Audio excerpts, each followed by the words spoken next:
Well, as I said, if God were to protect everybody to the age of accountability, whatever that is, then this would be, in that period anyway, a morally trivial world.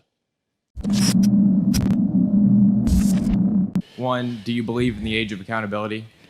Yes. Okay. And now, back in the day of the Bible, it talks about this in Isaiah chapter 8, before the boy knows his right from his left, right and wrong. Yeah. I do too. Yeah, and it probably at that age, who knows what it may have been, 7 or 8. Probably now it's 37 or 38.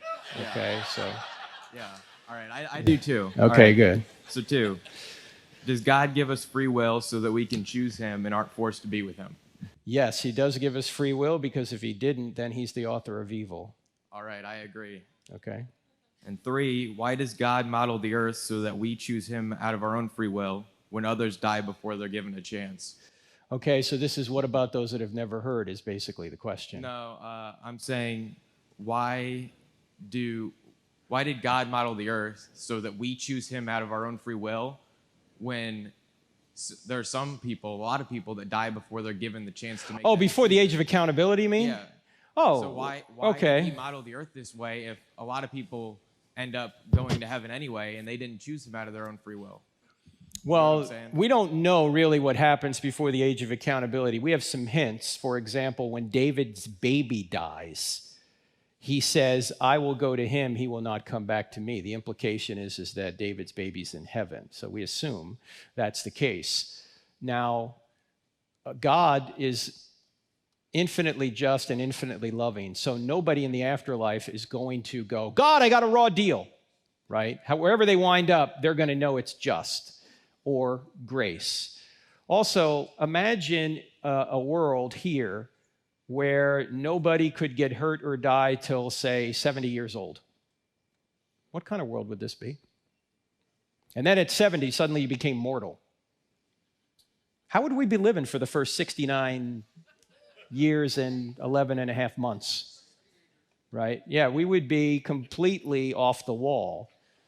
So in this fallen world, yes, some people die young, some people die old, and this is the kind of world that we truly have free will, and we don't know what's going to happen. We have some urgency to make choices. If we had no consequences for the choices that we made up to a certain age, this would be a morally trivial world. So God, after the fall, made this in such a way where there are consequences for what we do. Does that make sense? Yeah, and I agree with all that. My question is more so, it seems, how do I put this? So the reason why he gave us free will is so that we choose him, right? And he gives us the ability to love, or the ability to not love. Sure, yeah. To accept his sacrifice or not. So if that's the whole reason why we're given free will and we're on this earth the way that we are, then why is it that there's so many people that aren't given the choice, right? They die before they're given that choice. Well, as I said, if God were to protect everybody to the age of accountability, whatever that is, then this would be, in that period anyway, a morally trivial world. If everyone was indestructible to a certain age, it would be a different kind of world, wouldn't it? So do we know why God, do I know for sure? It doesn't say in the Bible. I'm speculating here, right?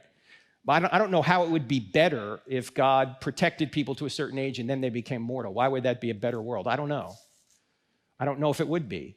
But as I say, God, being a God of infinite love and infinite justice, nobody in the afterlife is going to cry, I got robbed.